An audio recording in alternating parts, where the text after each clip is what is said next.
today, a brand new championship makes its debut right here in Northern California with the inaugural race of a McLaren Trophy America. The McLaren brand is synonymous with speed, performance, and innovation, which happens to be the perfect description of the all-new McLaren Artura Trophy EVO that makes its debut right here this weekend. 15 cars fielded by some of the continent's top teams have assembled here at Sonoma Raceway for the start of a brand new era of McLaren racing.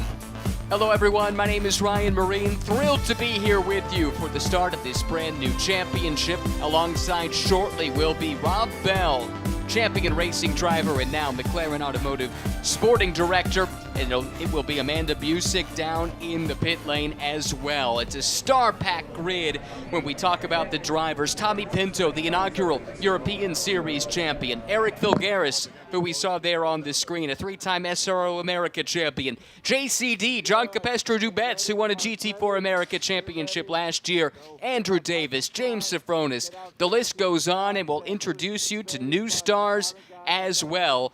And it's all about to get started right here at Sonoma. Fantastic venue for it. So much excitement in the air as we get ready to begin this new era. And Rob Bell, thrilled to have you alongside too, because you know full well the thrill that the drivers are about to experience as they climb aboard these brand new race cars. Yeah, absolutely. Well, look, first of all, fantastic to be here. Thanks to being so welcoming so far. And yeah, I've had the pleasure of being a part of the development team to make this car work and how it's ended up. And this is Artura, this is our Trophy EVO car, and it's been a pleasure to work on. And yeah, I'm sitting here now as an ex-racing driver.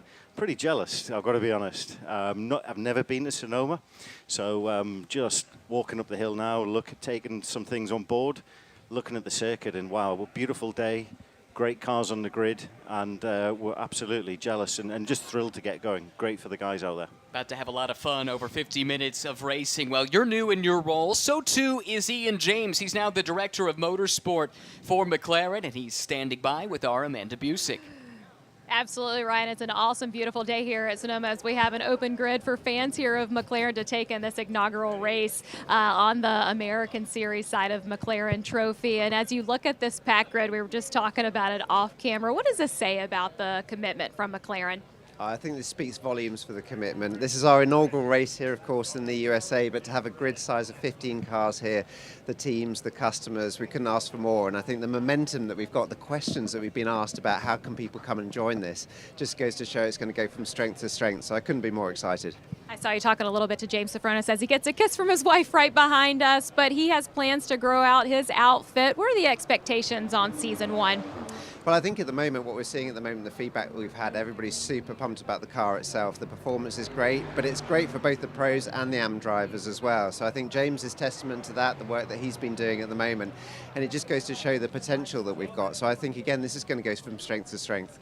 As we look at this front row, I am going to walk over to Andrew Chinichi as you see him getting locked into this McLaren for this inaugural race. And if you go back to qualifying, guys, it was back and forth between him and James Safronis. Actually, Andrew was able to hear that he got the pole over the radio to the team celebrating. So as Andrew gets strapped in, guys, I think we are going to have that expectation of him and James here. It will be a little bit different on pit stops. Andrew is sharing this car with JCD, John Capestro-Dubets, that comes over into the series. James Safronis is a solo driver here this weekend, and I'll let you guys go on the pit stops, but that means that James will have 5 additional seconds onto the grid on pit lane here during that stop.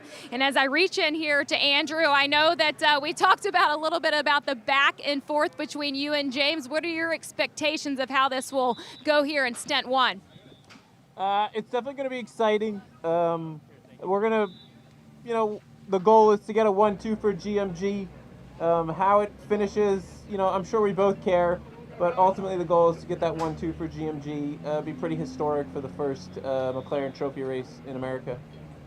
Well, guys, they're kicking us off of the grid here. It is almost time to get locked and loaded for this race here. These McLarens are going to take to the turns and elevation here at Sonoma. A fantastic venue for it, a great place to debut. And Amanda alluded to it, Rob, it was super close in qualifying, less than a tenth of a second between first and second. A couple of teammates there sharing the front row. Yeah, absolutely. And from watching it, it wasn't even that simple. It was like one lap, one was ahead, next lap, and they kept outdoing themselves, you know. And it was fantastic to watch, quite exciting. And then we got a spread across the field, but you know, it's great to see that there was that competitiveness at the front, which is ultimately what we're after, you know. And it looked like a fantastic battle. So let's see how it unfolds in the next hour or so. Yeah, fantastic fights ahead, that's for sure. We heard Ian James allude to the fact that, yes, we have 15 cars on the grid now, and that's a great place to start for a brand new series, but the interest level in this is through the roof. Yeah, absolutely, and I think what's quite obvious is a lot of expectation. But I think there were quite a few people. You know, this is a new series. You know, we're a new brand almost in terms of one-make series in the US, and I think there was a lot of people sort of just waiting to see how it panned out and waiting to see how operationally the cars were here, what they looked like, what they smelt like, and I think a lot of people have now gone, okay, this is serious, you know, and these guys are here to stay, and we love the look of the car, etc. The grid's competitive, so I'm very, very hopeful that this will just springboard to more entries going forward. If you were taking the wait-and-see approach right now, you might be having a little bit of that FOMO, right? The fear of missing out, because these 15 cars in the roughly 30, just a little under that, drivers that are going to be taking part, they get the chance to do something historic, and they get the chance to experience these cars. These cars are the stars of this series, no question about it. The McLaren Artura Trophy Evo, 3.0-liter engine, twin-turbo V6, roughly 570 horsepower to start with, but they've got some extra horsepower under their right thumb. Yeah, absolutely. We've introduced, just to spice things up, a push-to-pass system, which gives you an extra 30-yard horsepower. And it'll be interesting to see how that gets used in the race, actually, because it's the first time we've done it. So we, as a manufacturer, we don't know. So you get 300 seconds for the whole race. So do you deploy that from the start to get past a few cars? Do you wait until the second driver gets in? Do you take advantage of a safety car under a restart? We don't know. So it's just something that was another thing we can throw out there, and hopefully it promotes good racing. A voyage into the unknown in so many respects. And there's been quite a bit of track time in the build up to this. That said, most of these teams only took delivery of their cars in recent weeks, so they've been learning here on site. What has the feedback from the teams and drivers been so far? Yeah, I think the feedback's been fantastic, really great. And again, that's kind of feeds my ego as someone who's involved in making this car. But it's positive. There's two things to think about when you're developing a car. You want it to be engaging for a pro, but you don't want it to be edgy or too hard to drive for a lesser experienced driver, an AM driver in this case. So we've tried to balance that up, so you've got both parties are catered for. And I think from the paddock talk, not from my talk, but I think from the paddock talk, we've exceeded that, and feedback's been fantastic.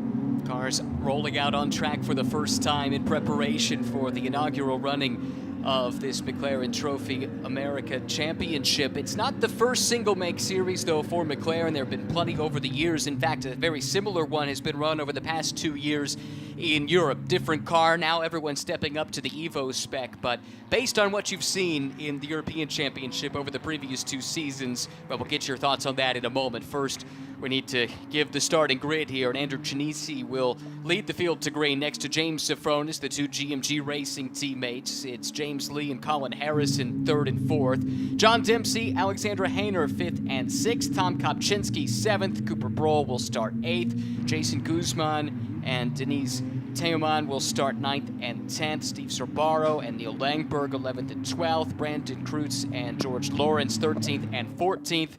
And Bobby Stockard will start in the 15th position. But back to what we were talking about before. We've seen single-make McLaren racing in Europe. We're basically transporting roughly the same format here stateside. What can we learn from what we've seen in the previous seasons? Yeah, we can learn a lot. And actually, one of the things we've learned is, you know, first and foremost, we want that good racing. You know, the cars are all equal, as you'd expect in a one-make series. So that's really the thing that fuels all of this. We go to some great circuits, as we do in Europe. So that's another thing. The hospitality unit, small, it might sound daft, but it's a small thing. It's the heart, the beating heart of our series, right in the middle of the paddock. So there's a lot of things we've learned, but also what we've established straight away is there's some sort of things that American market want a little bit differently. So, for example, we do a standing start in Europe. We're not going to adopt that here because actually it doesn't really work for this sort of track. So we're going to have a rolling start, as you'd see in most places. So they're just about, we've learned a lot, but it's about bringing it to the US and actually understanding what the US wants, and give these guys what they're asking for, and that's what we're very much about.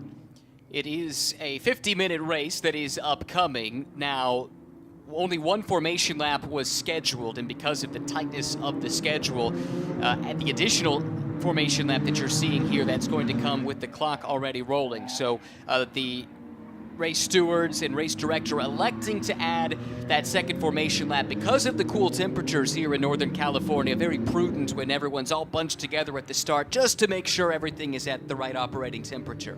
Yeah, exactly. Why not? Ultimately these tires are starting from cold. That means they haven't got as much grip as they will have at a perfect operating temperature. So just giving that extra lap gives the drivers an opportunity to weave the tire, to weave the steering wheel, get the tires warm through lateral load, but also actually where you generate the most temperature is on the brakes, and just braking hard all the time. The temperature is in the disc, then dissipates through the wheel and into the tire. So by doing this, you're just giving the guys more opportunity to have the grip level in this first race. A lot of these guys new to the car, why have that extra risk? So I think this is a sensible approach. We'll be seeing that a lot, I suspect, this weekend across the various SRO America series, having talked to the folks making those decisions. This track, it's new to you. What do you think of this place? It looks awesome, really. I love any track where there's undulation, there's hills, there's a few bumps, there's a few chicanes, a few curbs to use. So like I said, I'm a little bit jealous sitting here right now of these guys. But it looks fantastic. Again, the feedback from the drivers has been that they love coming here, and we had a little bit changing conditions yesterday, which made it difficult. Potentially we have a little bit of that tomorrow, which might again just make the racing more exciting with potential different choices of tires, slicks or wet. Let's see about that, but for now the sunshine's out there, and what a fantastic place to start our series.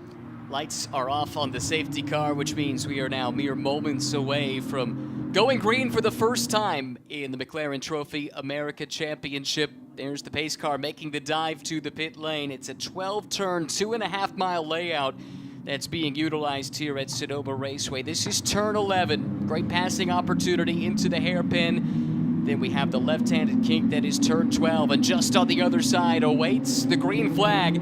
The inaugural pole sitter, Andrew Chinisi from GMG Racing, has team boss James Safronis alongside. It's a Pro-Am car on overall pole, an Am car starting alongside. Here we go, green flag is out, and we are racing for the first time, and it's the pole man who gets the great jump, and the veteran James Safronis looking to try and grab the top spot here in just a moment. Meanwhile, further back it fans out, deep in the pack so far though, up the hill, clean and green, just what we wanted to see. Side-by-side fight there, and that is Teoman in the Dark Horse Racing McLaren, of course, that was able to grab that spot up to 10th. Steve Cerbaro dropping back to the 11th position. Everyone settling in, single file. It's so tense at the starts of these races, especially when this is the first ever race start for just about everybody in this championship in one of these cars. Yeah, great to see a clean start, fast, clean start. I anticipate actually there's going to be a few people eager to start potentially pushing that button, push to pass. Let's see how it plays out, but great to see that first clean start. Absolutely brilliant. Andrew Chinisi loving this. It was a last-minute opportunity to climb aboard this car here this weekend, his first race at this level, and he goes out, grabs pole, and right now he's starting to jet away from team boss James Safronis, who's running solo this weekend in the AM class. We'll talk about what that means for him during the pit stop a little bit later, because right now he's got the mirrors full of James Lee, who's putting in a really strong drive in that red machine that runs third on the road.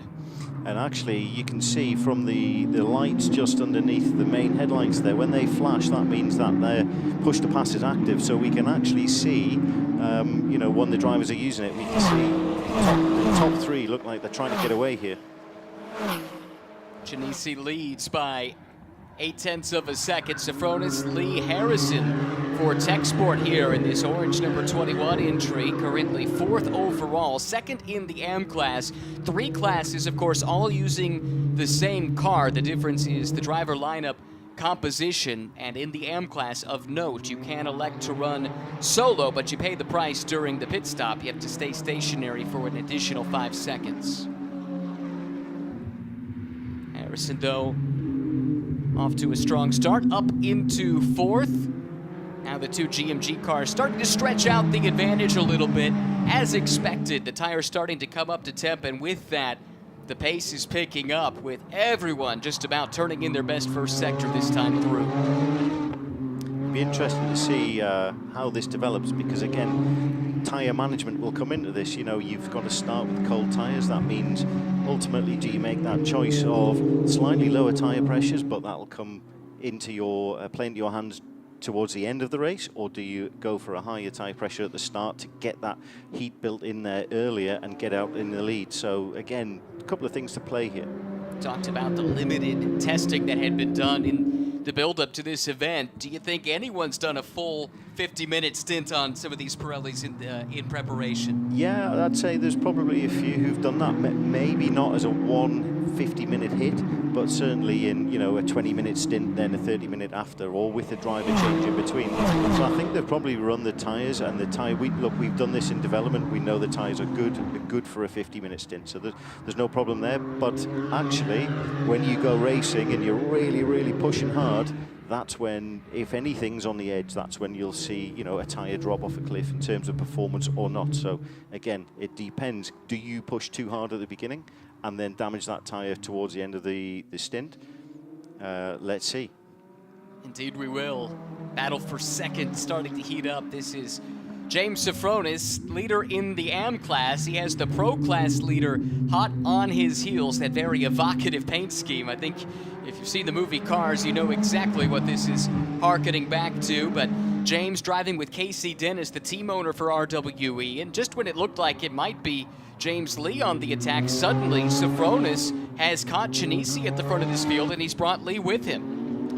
Yeah, absolutely interesting dynamic here always when you've got 2 cars at the front and they're in the same team. Are there such a thing as team orders, or do we just play it out? I suspect the guys have been told, look, you know, go racing, but let's be sensible with your teammate here.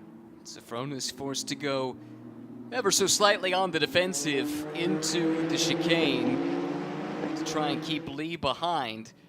So far, so good. You can see those lights flashing. As Rob pointed out, that means push to pass is active. This weekend, it's 300 seconds of push to pass, and that gives you roughly, what, 40, 50 horsepower? Yeah, around about that, absolutely. And it's a case of, don't forget, it's for the whole race. So it's a question of, you know, how greedy do you want to be? You know, how much of a hero do you want to look compared to your teammate? You know, so there's that dynamic to play as well. You know, you've got to. Oh, we've got a pass here, potentially for second place. Yeah, Sofronis slipped a little bit wide, but the track kind of comes back to him where he's positioned the car in this section of the racetrack. Caught a lot of curb, and that might have left him vulnerable yet again as Lee looks right, looks left, but ultimately has to settle back in line behind the multiple SRO America champion, the veteran James Sofronis. Big weekend for the Sofronis family as well. His young son Jensen, just 15 years old, also racing here this weekend. So James has a lot on his plate, being team boss, racing driver, and also racing dad. Yeah, that sounds like a bit of a juggling act to me. I'm not sure I could manage with all of that, that's for sure. We'll keep an eye on this battle here for second and third on the road, 2 different class leaders. But as we do so, let's head pit side once more and check in with Amanda. Yeah, I think one of the things I love about James Sofronis is you always see him on his bike going in and around the pits here at Sonoma, and he told me that he's so happy that he has a lot to keep him occupied this weekend so he doesn't bother his son with him racing this weekend, but trying to juggle the hats of being team owner, driver, and dad. Said he's just trying to manage the one as dad most. I'd imagine so. Any parent would agree with that. That's got to be the priority, and his son Jensen qualified very well for his race earlier today, so something to keep an eye on there. Opening 9 minutes and change complete, and it's been a strong start to the event here just what you had to hope for from a McLaren perspective to get a nice clean start to the first race. Yeah, absolutely. Look, the cars look like they're performing as they should. We've got no incidents so far, and actually, but competitive. You know, this second and third battle in particular, it's close, and you know, it seems like these guys know what they're doing, and you know, let's just hope that continues. James Lee in the red car here again, leader in the pro class, comes from single make Porsche racing, but loving the chance to step into this car for RWE Motorsport. We'll see Casey Dennis in the second stint. He's on that push to pass early coming out of the carousel, trying to get a run on James Safronis. Looks like Genesi had that bobble a few laps ago, but he's been able to build a gap, now 2.5 seconds clear of that fight we've been watching. And in the meantime, how about this? This is a real-world racing debut for John Dempsey. Got the chance to meet him yesterday. Plenty of experience on the sim in both iRacing and Assetto Corsa Competizione, but first time ever racing a real car, and he picks a beast of a car to do it in. Yeah, what a thing to do it in. Yeah, completely agree. And it's interesting, actually, obviously being an ex-driver and one of the old school, I guess, having not really used sim in my career too much. But the young guys coming through now are very, very much on the sim all day long, and they just come in with that much more confidence and ability from just that, being able to use it, you know, and hone their skills at home. It's amazing. It's interesting talking to John yesterday. He made that same point. You have unlimited track time effectively in the sim. It's how much time do you have in the day you'd like to dedicate to it. In the meantime, here comes Lee. Gets a great run up the hill. He gets to the side, and this time is able to sweep across the bow and grab the position away from James Safronis. Not a change in class position. Oh, as we've got a problem further back. This is the 43. This is Alexandra Hayner, who's had an issue at the exit of turn 11. Has that car made contact, or has it just come to a halt? Hard to tell from this angle, but she had been running inside the top 10. This is a car and a team, I think, to keep an eye on. It's running 6th at the time in the overall order. It just goes long in the brake zone, and the car comes to a stop. Very strange.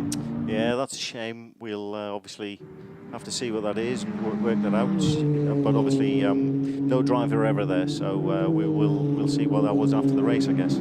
It's a really good team, Motorsport in Action, that runs that operation. Jesse Lazar, the co-driver, has won races at the GT4 level in McLarens for a long, long time, but something evidently wrong with the car and not at a safe spot. So the safety car is out, and our first safety car intervention in series history. It comes with 37.5 minutes to go.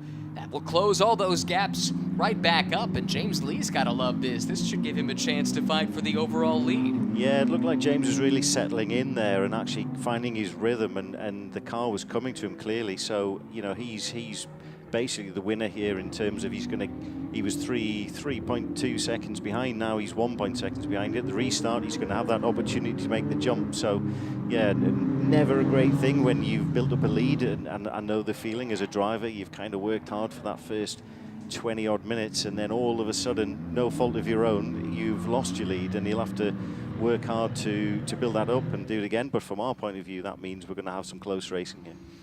Let's give a shout to Cooper Broll, up 2 positions to 6th overall. George Lawrence also up a couple of spots. Those are the 2 big movers here in the early stages. This gives us a chance perhaps to talk about the drive time rules, which creates a de facto pit window. It's different between the classes, and it varies a little bit between race 1 and race 2, depending on the class, but we'll break it down like this. If you're running in the pro class, the maximum drive time for both drivers in both races, 30 minutes. Nice and easy. Same is true in the AM class. In Pro-Am is where it gets a little bit more complicated.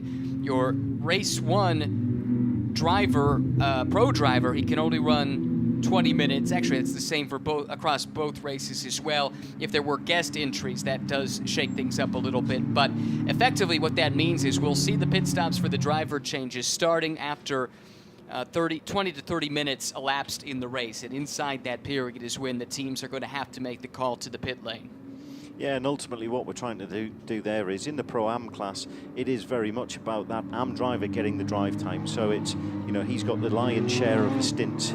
He will do, or she, should I say, do apologise, will do both qualifying sessions. So it's about getting that drive time, and really the Pro is there just to finish off, to do the coaching, to really help the team evolve, and to help that AM driver to get the most out of the weekend. But it's very much based on, we're focused on that AM driver getting as much out of these weekends as possible. That was something I really liked when I read through the regs, was the AM driver qualifying for both races. That's not something you normally see in a Pro-Am category, but it tells you where the focus is in the championship. Lights off on the safety car, so we're now just a few moments away from going back to green. Great news, as they were able to clean up the incident very, very quickly. It will be Andrew Chinisi, originally from upstate, make that Long Island in New York, now lives in the Los Angeles area. He's the pole sitter. He's led every lap, but he's going to have his hands full here as James Lee is tucked in right behind, now splitting the two GMG teammates. Chinisi gets a nice jump out of the hairpin, as is his right as the race leader. He's on the push to pass as the green flag waves once again, making their way towards turn one. Lee, oh, big twitch there from Chinisi. We'll see if Lee can take advantage of it. He gets through this section of track really well. We saw that's where he had the advantage on Safronis, ultimately was able to make the pass.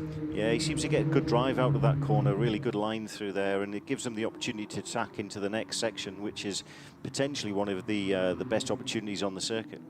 Chinisi driving alongside John Capestra Dubets just for this weekend, and they'd all like to say their thoughts are with Casey King, who will be in the car the rest of the season. Old GMG team excited to have Casey jumping aboard, starting at the next round at Circuit of the Americas. But this is a lifelong dream come true for Chinisi, who has his hands full at the moment, because Lee now is picking up the pace, got to the outside, but good defensive driving there from Chinisi just didn't give an opportunity for Lee to come through. Yeah, and Lee's got to be careful because he's actually leaving himself open there to the car just behind him in that position. You've got to have, as a driver there, you're thinking about, right, I want to go for the lead, but actually, how much of a door do I leave open to the cars behind? So it's a game you've got to, I guess, just judge. Well, I know you've got to just judge when you're in the car. Yeah, good to see, though. You've been in a few of these scraps yourself over the years, and it's always that much more difficult to play offense when you have to play a little bit of defense too. Yeah, it's knowing when to go and when to not. You know, it's a position, but ultimately, you know, we are here to win as drivers. So it's risk versus reward. You know, how much risk do you take at this point in the race, knowing that you've got a teammate to follow actually. So it could well depend on the strength of the second driver in the car. And do you take the risk, knowing that you've got that backup to come? Yeah, that's the question. There's James Lee continuing to excel through this tight, twisty first sector with so much elevation change. Oh, he's able to get to the inside of the leader, Chinisi, who gives him a wide berth. How about that? James Lee from third on the grid is driven to the lead overall and continues to extend that gap within the pro class. His next closest challenger in that class is Cooper Broll down in sixth. So this is exactly what he and the team will want to see. Get out front, build a gap, and then try and nurse it the rest of the way. Yeah, I have to say he did that brilliantly. He kind of pushed Andrew into certain parts of the circuit, knowing that, you know, he's going to get a good run and force the issue, and it's exactly what he did. He forced a few things. He forced Andrew to be looking in his mirrors, and what that means is it's potentially, you know, as you are a driver in front in that position, you're defending or you're deciding where to put the car, but you're kind of looking in the mirror as well, which gives you, as the guy behind, the opportunity to get that run, and he did that brilliantly, really worked that out very well. Lee will know this track well, and as he's driven a lot on the West Coast the last couple of seasons, and a different single-make championship based on the West Coast of the U.S.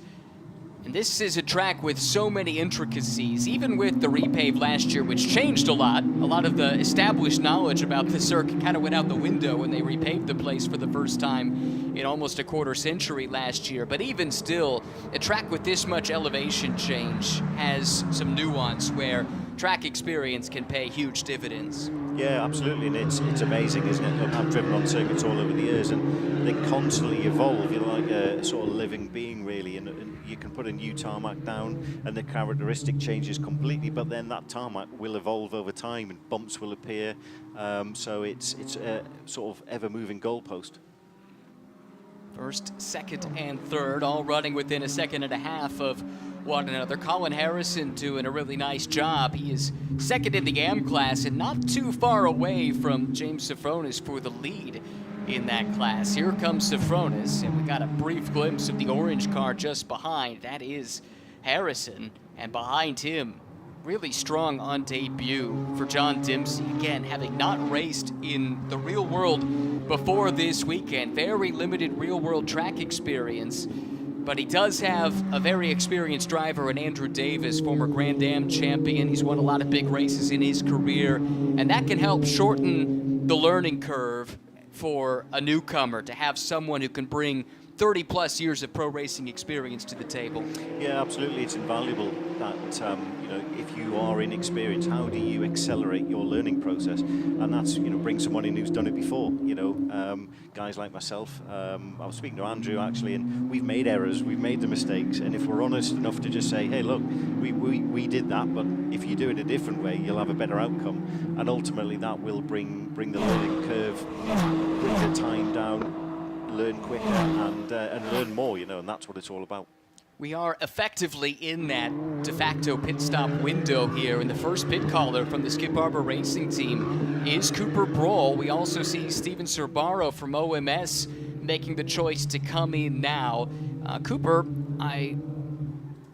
will have a really strong driver to turn it over to, and that might be part of the thought process here, having the inaugural McLaren Trophy Europe champion Tommy Pintos waiting in the wings, waiting to climb aboard. Pretty clever strategy there from the Skip Barber team to get Tommy in the car as quickly as possible. Plus, this has the potential to cover them from a safety car if it should come out at an inopportune time. Yeah, it should be interesting to see how Tommy goes here, because we, as you say, he won our first series in Europe and really stood out as being a young star for the future. So another great thing for this series, we are looking at this series for our next crop of professional drivers. So Tommy is now a McLaren graduate driver, which means he does some development work, some test days back in Europe for us. And as part of his journey, he's come over here to America to ply his trade over here.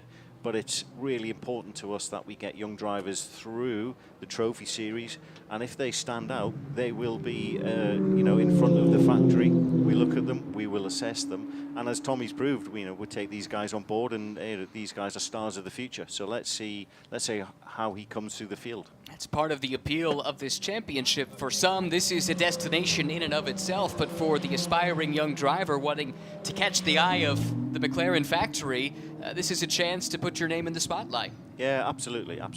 It's a real thing. We are looking at this, and it's just exciting to see these guys coming through, whether it be sim-based, whether it be track-based. It all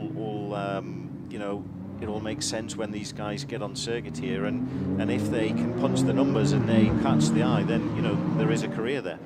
The way the pit stop rules work is we have an interesting moment of the blend here. It's a 100-second pit stop from pit in to pit out that must be met by multiple driver lineups here at Sonoma, an additional 5 seconds for single driver lineups.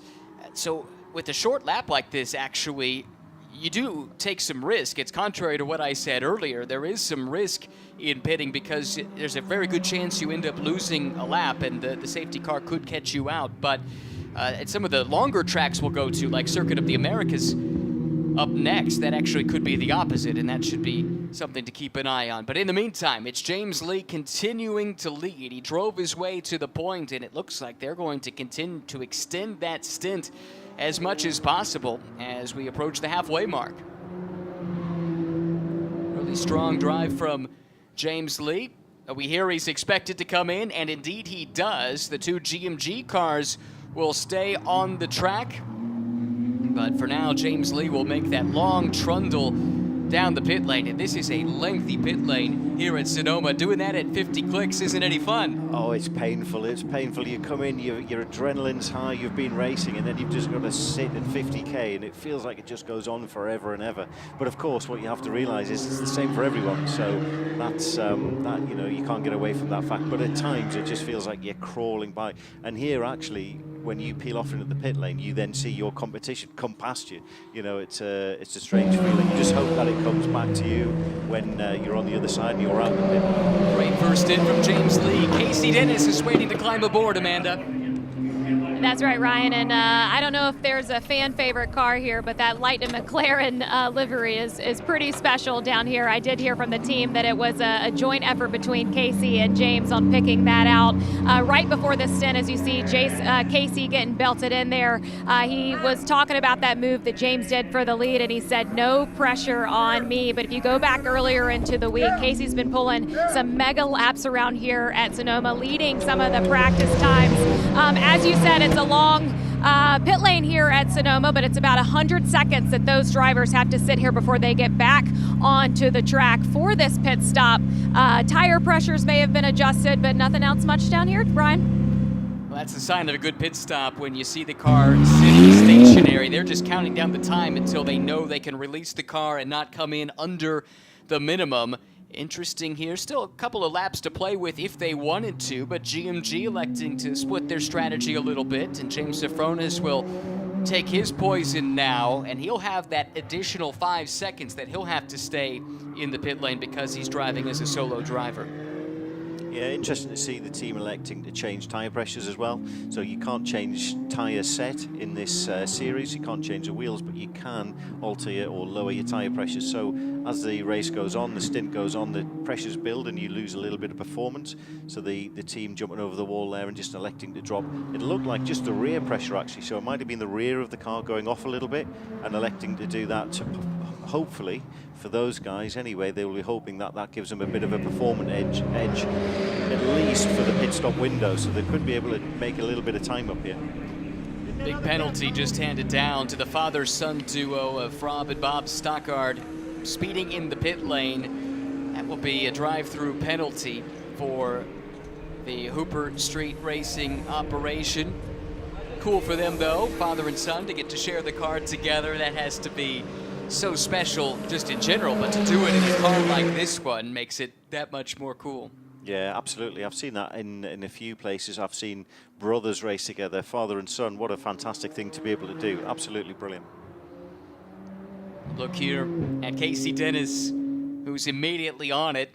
He's going to push because where he comes out, where the undercut works with Genesi, that could very well dictate the overall win of this race. Dennis, a former Sprint Challenge USA West champion, a lot of experience at the Nürburgring as well, so he's a great one to have behind the wheel. Plus, he's the team boss, so he'll know the ins and outs of this operation as well as anybody. So Genesi still on track, owes us a pit stop, as does Dempsey, as does Kopczynski and Guzman. Some of this is by design with the Pro-Ams needing to run their AMs longer than their pros, but we should be seeing them coming into the pits here in the next 2 minutes or so.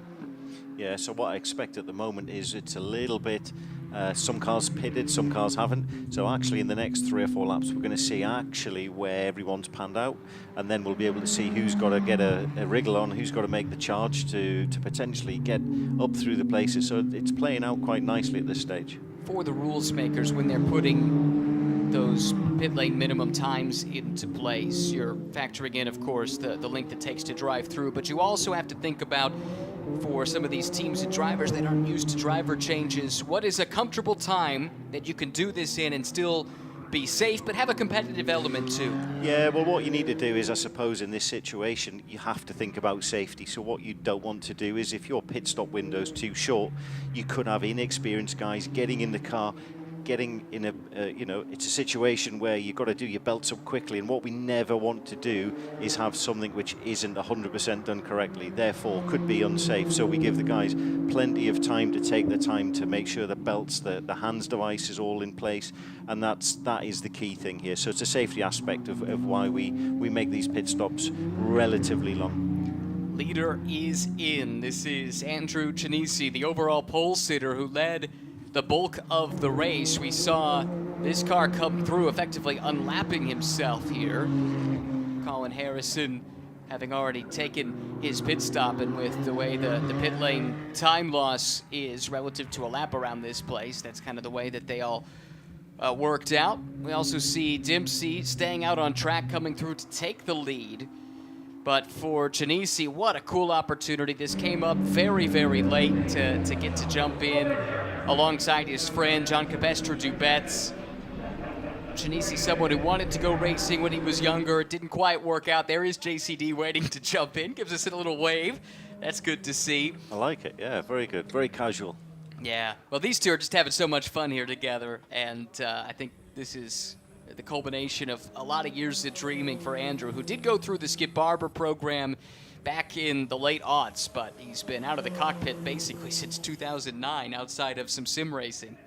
I like the way the mechanics there, they're changing the tyre pressure. The cameraman's trying to zoom in on what pressures they're giving, and they're not having any of it. They're turning it away. You know, that's their secret as far as they're concerned, so good on them. How is ingress and egress in one of these cars? Are the cockpits pretty tight, or is it pretty easy to do the driver change? The cockpit's pretty easy to do. One thing that's sometimes a bit tricky, again, it's a safety thing. You have wings that come across, come around the driver's head that are on the... I think we have our answer as to who's going to come through, and indeed, Casey Dennis, using the undercut, put in a couple of quick laps there, and that was enough to ensure that he came out back in front overall. This is how they came in, with Dennis, the car that Lee started, the number 74, ahead of the 4, now driven by John Capestre Dubets, and Dubets will put his head down and try and reel the leader back in. But back to your point about the head surround. Yeah, sorry, got completely distracted there with what could have been for the race lead. So yeah, so it's a wing system, we call it wing. So the seat, the racing seat, actually comes around the head of the driver, which then is great in case of the worst things happen. Your head doesn't move too much in case of an impact, but that does mean it's a little bit tricky to get in and out of the car. Last couple of pit stops taking place here. This is Dempsey, who'll give way to Andrew Davis. Actually, Dempsey's just ahead. This is Guzman coming in the 52. This is also run out of the Skip Barber Racing stable.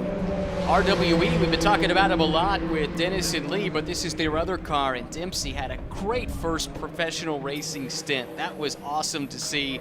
And now you've got the veteran and Andrew Davis to plug in. Did you race against Andrew any in your career?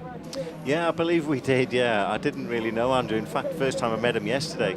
But, yeah, when I was racing quite a lot out here, I think we probably raced in Daytona a few times together. I think he told me he'd started maybe 20 of it. I bet that's right. Forgive me if that is the wrong number, but about 20 race starts in Daytona. So I'm sure we've crossed paths on the circuit at some point. Painful speeding penalty, stop and go for car 17. That's the car that Tom Kopczynski started. Eric Fogaris, the champion the last 3 years in SRO America, 2 times at the GT4 level, once at the GT3 level. He's in the car now, but that will really set them back. Tom had a great stint there as he's gaining more and more experience, his first time racing at this level, but that car will drop well down the order with that penalty that was just issued. Yeah, we see Casey just fighting it here, using every bit of the circuit, every bit of curb use, just dropping a wheel off there. So actually, although he's pushing hard, and it's brilliant to see, he's got to be a little bit careful he doesn't just drop too much of a wheel off, because sharp edges can of the wheel, the surface of the circuit. If you drop a wheel off, one, you're going to pick up a load of dust, which is going to slow you down, but actually, if you get that hard edge and you're really dropping the car off the circuit, you could potentially pick up a puncture. So he's pushing hard, it's great to see, but he's got to be a little bit careful there. Casey is one, though, with a lot of laps around this place, and maybe he knows which curbs you could take advantage of and which ones you need to be wary of. But we'll give him that. It's good advice to factor in, nevertheless. This is John Capestro Dubets. Saw what Genesi could do in this car early on, and now JCD pushing, trying to get to the overall lead. This might have been... Oh, this is a different car off. Car 21. That is Harrison, who was running as high as 3rd for Tech Sport. That was the AM class leader, interestingly. Not sure how that came to be. Why was Sofronis now so far down the order? He had been the leader in AM. I'll have to try and get to the bottom of that, but Harrison able to continue on. That had to be a scary moment, though. Yeah, it looked it, but actually he still got a pretty big lead, or he did have, so I suspect that was a scary moment, but maybe he's just got lucky and it's not going to cost him too much of a problem. Mystery solved on the Sofronis loss of position. He was in the pits for 2 minutes and 40 seconds. You need to be there for 100 seconds, so that's a minute and 40, so he's in there for an additional minute. Not sure what would have caused that. But that cost him a significant amount of time. He's dropped down, well, he was 3rd in AM, now he's rebounded, gotten past Sorbaro. He's now up to 2nd in class, 6th on the road, but a long way back, about 40 seconds back of Harrison, who's now 15 minutes away, despite the spin, from picking up the class win, potentially. You know you're having a good day when actually you've made an error, you've had a spin, especially at a circuit like this where you know the walls are relatively close in some places. So you know you've had a good day when you survive that, and you're still in the lead. You know, so maybe he should be putting his lottery ticket on later as well. You might be right. And this place can be unforgiving. Be curious your thoughts on it. I often hear Brits compare this to some of the circuits in the UK. Do you think there is a comparison to be made? Yeah, absolutely. We've got a circuit, Alton Park, which is very much like this. Walls are pretty tight, undulation. The only difference is it's usually heavy rain there or fog and you can't see the next corner. So actually the circuit itself is quite similar, but potentially the weather a little bit different. Well, you might be forecasting our weather for tomorrow. Unfortunately, there is some rain in the forecast. We'll see if it sticks around or not. This is Andrew Davis starting to come up through the field, just got installed in that gray RWE Motorsport machine, and he has caught Colin Harrison here. How much will Colin fight? Because he has a healthy lead within his class. This is not a class battle, and it might be prudent to let the more experienced Davis come through without losing too much time. Yeah, it's a difficult one. I mean, at the end of the day, if you've got radio comms and you've seen that car catch you up very, very quickly, I mean, if you defend too much, all you're going to do is slow both of you down. And ultimately, I would expect a pro like Andrew to, at some point, be able to get his way past. So I think what we've just seen there is actually the sensible approach from Harrison there, which is just, look, this guy's catching me, he's quicker, let him go, and actually follow him. Let's learn something. Let's see what these old pros have got to offer, and maybe put them under a bit of pressure as well. So I think the correct decision was made by Harrison there, which was great to see. Took the words out of my mouth. I think there's a lot to be learned by following a guy like Andrew Davis. Harrison, who comes to the championship having graduated from the touring car ranks in SRO America. He's running GT4. And now stepping into a car that McLaren is positioning performance-wise right between their GT4 offering and the 720S GT3 car. Yeah, absolutely. Depends on the circuit that you go to, but not too far off a GT3, which is outstanding. Yeah, just a couple of seconds, I hear, depending on the track, of course, and certainly has plenty of power when that push-to-pass is active. Pretty cool stuff there. Well, we got a chance to check back in the pits with Amanda one more time. What are you hearing? Yeah, Ryan, I hear you talk about Colin Harrison, and I go back to last year in July when SRO announced that the McLaren Trophy Series was officially kicking off this season, and especially right here at this race. But when you look at the entry list and you look at the teams that are a part of this series this season, you can see why it was just such a perfect fit for the SRO paddock. GMG Racing, Flying Lizard, Skip Barber, Riley Motorsports. These are teams that we've seen within this paddock over the years and decades. And then you add into some of the drivers, even including our Pirelli GT4 silver champions yesterday. But what a cool thing to have McLaren Trophy this season. Yeah, it is really neat to see those drivers and teams making the step here and viewing this as a destination. This is a place you need to be. 15 cars on the grid for this inaugural race, with the hope and expectation of many more joining even as this year progresses. Battle for the lead starting to develop here, Rob, with Casey Dennis, leader in the Pro class, but he's got the Pro-Am leader, John Capestre-Dubets, who won a GT4 championship last year, right on his heels. Yeah, absolutely. And we talked about different classes before, and do you let the guy past or not? This is for the race lead, though. This is different. You know, we want to win. So whether this is these guys are in different classes or not, I think we're going to see these guys going for it. And it might just come down to something as simple of how long's left on their push to pass. Well, this closed, and it closed very quickly. We got a chance to look back on what caused that gap that was up over 2 seconds to come down very quickly. Wow, that was a rapid closing rate there as our overall leader caught the back of the pack. Yeah, difficult, very difficult when you come across an inexperienced driver going a little bit slower. Nightmare, because you can see it coming and you're not sure whether to go left or right. But I guess for us watching, it's given us an opportunity to see them racing out front now. I'll take it, that's for sure. Nose to tail here and nothing between these two. JCD, if you're not familiar with John Capestre-Dubets, he's someone who will absolutely grab the reins and go for it if the opportunity is there. He's been smiling all weekend long that he's had this chance to drive with GMG this weekend and loving every bit of it. Do have one other penalty to pass along. This is going to car 3. We'll get to that in a second because John Capestre-Dubets saw the gap and he went for it. Casey Dennis kept that lane open to the inside, and JCD was not waiting around. No, he took that opportunity, didn't need to be asked twice, did he? It was a gap, and he stuck that car right in the middle of it. So quite a decisive move, I have to say. Post-race time penalty, though, coming to Spencer Bucknam, car number 3 from Flying Lizard Motorsports. That was a pit lane time infraction. If you are under if you are under the time by 2 seconds or fewer, effectively, it's a multiplier of the amount of time that you are under the minimum. Not sure I explained that very well, but that's why it's a time penalty post-race rather than a drive-through, which is handed out for more egregious penalties. Meantime, here comes Eric Filgueras around Sorbaro, able to pick up a spot. That's a car that's recovering from a penalty earlier. Remember, they had the drive-through, but still are situated in a strong third in class. He's got Bucknam hot on his heels, but of course that car still has that 5-second time penalty that will be added at the end of the race.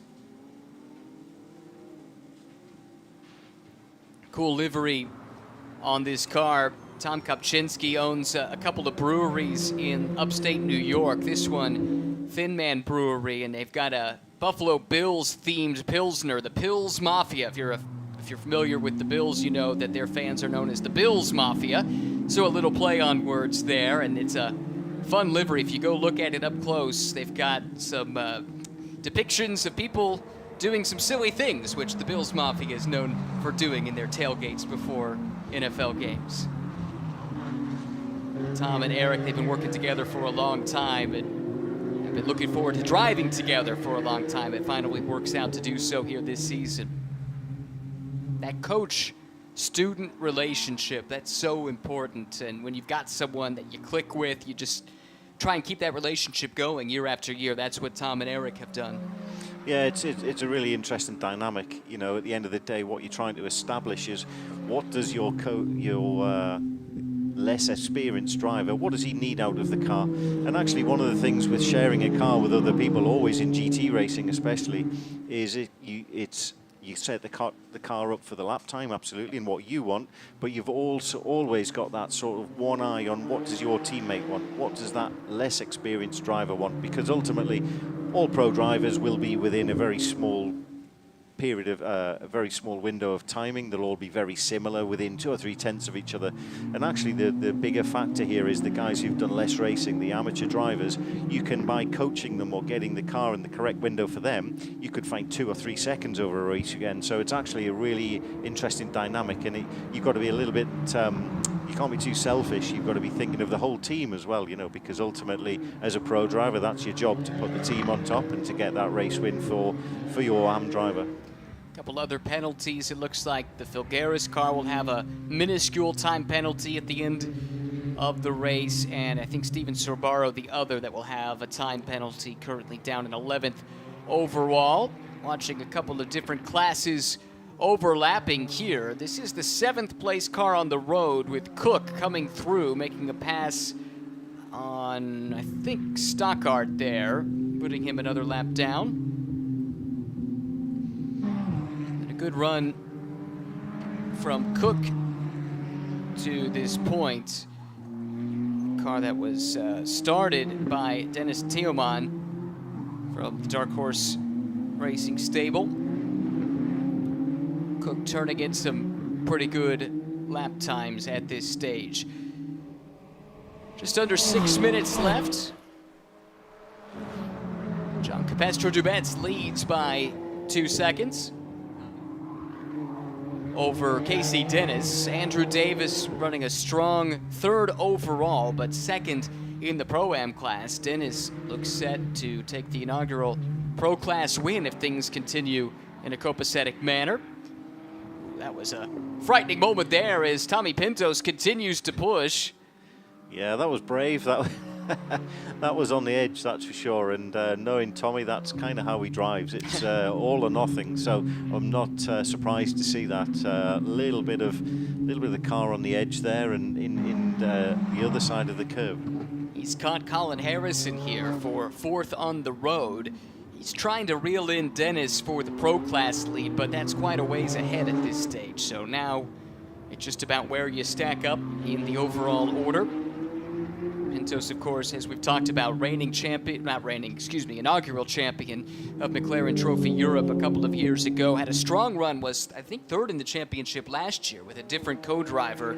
Looking to the inside here, and he will take 4th away. But now one of the McLaren graduate drivers on his way, perhaps, to a spot within the factory driver lineup. That's certainly his aspiration. Yeah, absolutely. And as I said earlier, we're really taken a shine to Tommy, just a young, professional, well-rounded driver, you know, and it's something that he's got time on his side, you know, young guy, and hopefully he can ply his trade, learn the tracks in America, and as our series grows and our car park over here grows in general, then hopefully he's in a good position that we can work him out here. Came up through Ginetta Jr. like so many do. Lando Norris got started in that, and so many other top-level drivers did as well before making his step into GT4 and now into McLaren Trophy. Continuing to watch Colin Harrison, who I think he's having fun the way he's throwing that car around. Yeah, he looked like it. It just seems to me like the tyres are potentially coming to the end of their operating window of life. So we've got a few cars look like they've got quite a bit of understeer in places, yet as we saw there, almost drifting through a few corners as well. So it's probably that point of the race as a driver where you know the tyres are past the best. This will be performance in them, of course, but ultimately it's that thing, they're getting hot, and yeah, the more you do that though, of course, the more you start understeering, the more you start to slide the tyre, it then gets worse because you're heating the tyre up more and more. The surface of the tyre then is too hot, so you've got to be careful. It's great to watch, it's amazing, the drift, but actually you're just damaging the tyre doing that. So there's a balance between sort of showboating and actually getting the job done. Right now, John Capestro-Dubets is getting the job done. 2.6 seconds clear. There's the gap right there for the lead overall. I think that's John Dempsey there watching. Andrew Davis ply his trade.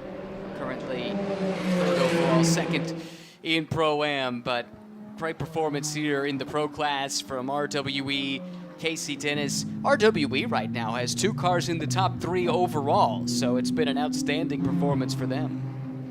Yeah, they'll be happy with that. Spoke to the guys yesterday. They were loving the car and couldn't wait to get racing. And I think the livery is pretty fun as well. So they'll be having a good time. And I always found after the race, you know, it was that time where you get together, especially as teammates, and it's that over a dinner, over a beer, or whatever you want to.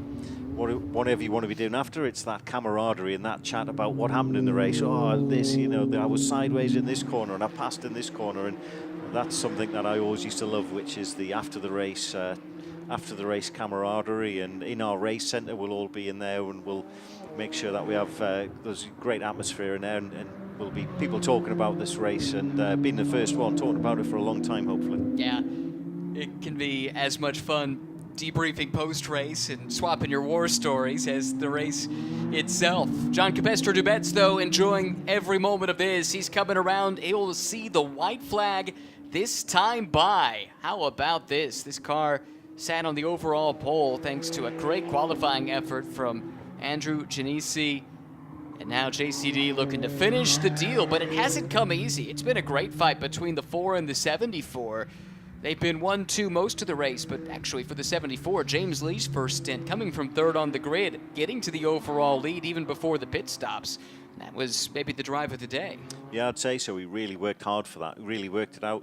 Like we said, when he was actually overtaken, he was clearly thinking about it. You know, what you've got to do is put yourself in the position where you're thinking 3 or 4 corners ahead. So where can I overtake the car in front? Actually, it's not this corner, but if I put him onto the defensive line and get the line for the next corner, I can attack in the 3rd corner after that. So he actually worked it out really, really well. Really interesting to watch, and yeah, so hats off, and I think that's potentially right. That's a good call. I think he was probably caught the eye of that first stint, was potentially the best race of the day, best drive of the day. It was a great way to whet the appetite for the rest of the season to come. We've got another race here tomorrow, then trips to Circuit of the Americas, Virginia International Raceway, Elkhart Lake and Road America, and finally the Brickyard, the Indianapolis Motor Speedway, to close out the season. 5 iconic venues here in North America in the inaugural season of McLaren Trophy America.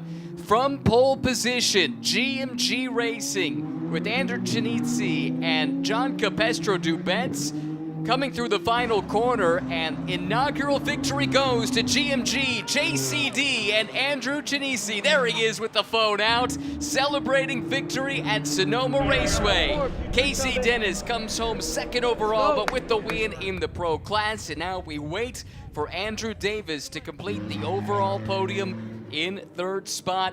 Here's the leader in AM, Colin Harrison for Tech Sport Racing. Had the spin, but was able to recover, and now just has 2 corners left to negotiate, and he'll be a race winner in McLaren Trophy America. One last left-hand bend to go for Colin Harrison, and he'll see the checkered flag as your AM class winner in race 1 of 2025.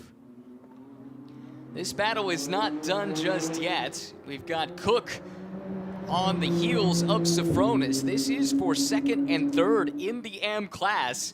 James Sofronis, who started 2nd overall, but had that long pit stop that put him on the back foot, fighting for all he's worth, but so is Cook, who clipped the tire bundle on the inside of the hairpin. That arrested his momentum, and Sofronis will hang on for 2nd, while Cook will have to settle for 3rd in the Dark Horse Racing McLaren Artura Trophy Evo. What a debut for the series and the new car.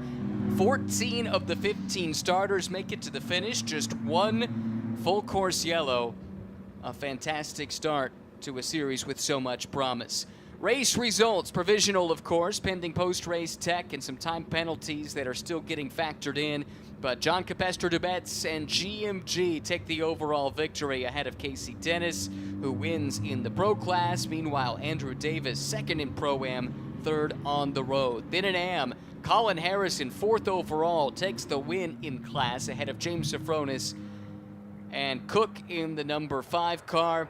Eric Filgaris recovers to finish 3rd in Pro-Am. Wow, wow, wow. Gotta love the fact, though, that 14 of the 15 cars, their first time of asking, make it to the checkered flag. Yeah, that's brilliant to see. It's testament to the work that's been done back in base. Well done to everyone for back in Woking. They'll all be watching this, of course, and it's fantastic to see. You know, at the end of the day, we've got a producer car which can finish these races, and these guys and girls enjoying it. So absolutely brilliant to see. Fantastic. I will say, to a man and woman, everyone I've talked to who's driven one of these things has glowing reviews. There's no question they've enjoyed driving them, and now we're going to get to hear what their response is after racing one of these cars. Yeah, because driving's very different to racing. You know, you can be driving around, but you're not necessarily pushing at 100% all the time. And actually get into racing, and with that pressure of someone behind you putting you under pressure, or you know, you're bouncing off curbs, etc., it does mean that there's a lot more pressure on the driver. There's a lot more things to think about, and ultimately you start feeling the car in a different light. You start having that bit more understeer. You start hearing squeaks in your head, or what's that problem? So yeah, it's brilliant to see the cars coming back into pit lane here. One strange thing to note, looks like Tommy Pinto stopped on the final lap, only made it to the first sector of the last lap. So that might be something to look into, but still finishes second in the Pro Class, behind the Pro Class winners of Dennis and Lee. A look back on the inaugural race for McLaren Trophy America. And it was a GMG Racing front row. They were able to consolidate the top two after that. Andrew Janisi, in his first race in well over a decade, took and held the lead early on, but James Lee was the early mover, fighting with James Sofronis initially, then got by Janisi. Later in the race, we had Colin Harrison go for a spin, but was able to recover. This was a close moment for the car that ended up winning in the Pro Class, but that could have gone a completely different way. There's Janisi watching on. Not sure if that was frustration or elation, but there's the smile on his face at the end of the day. Lap traffic certainly had a part to play in this race. This was Tommy Pinto coming up through the field, picking up a position there, but at the end of it, GMG with the inaugural win in McLaren Trophy America.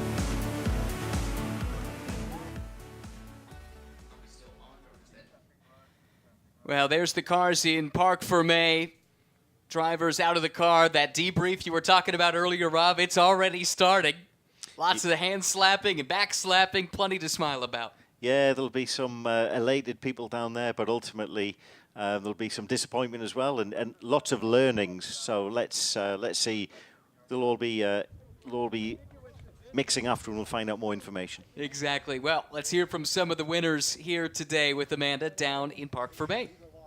All right, and there is only the first race of an inaugural season, and the overall win goes to the guys that started on the pole position. And Andrew, when you look at just this first race here, what does it mean to a career to have this on your resume? It means a lot. Definitely means a lot. First pro race, basically. Yeah, no, it means a lot. I mean, it was a learning experience. That I made mistakes, but he helped salvage it for sure. It was cool to watch. I mean, this is why that two-driver pairing is so exciting. Yeah. Let's go! Let's go! Yeah, JCD, first one, you know you're part of this with GMG and just being a part of this in your career as well. Yeah, I mean, first we got to say thank you to Kevin and Casey King. I mean, we'd never be here without him, so we miss you, man, and the prayers are with you, and this one's definitely for you. I can't say thank you enough to my teammate. He did an amazing job in qual. He was fighting with one of the legends in the sport, you know, and this is his debut, so I couldn't be more proud to be here alongside him. I'm so excited to be a part of this GMG family. We've really done a lot here in the off season. I can't wait to see what we do in the season, so game on, let's go. Well, as I show you the rest of the McLarens down here, I do want to give a nice shout out to the Pro-Am pairing and that Lightning McLaren car. We also have to give it up to your Am winner today here in Colin Harrison for Tech Sport. They were so happy. Race 1 here in Sonoma is over. We'll see you tomorrow for race number 2.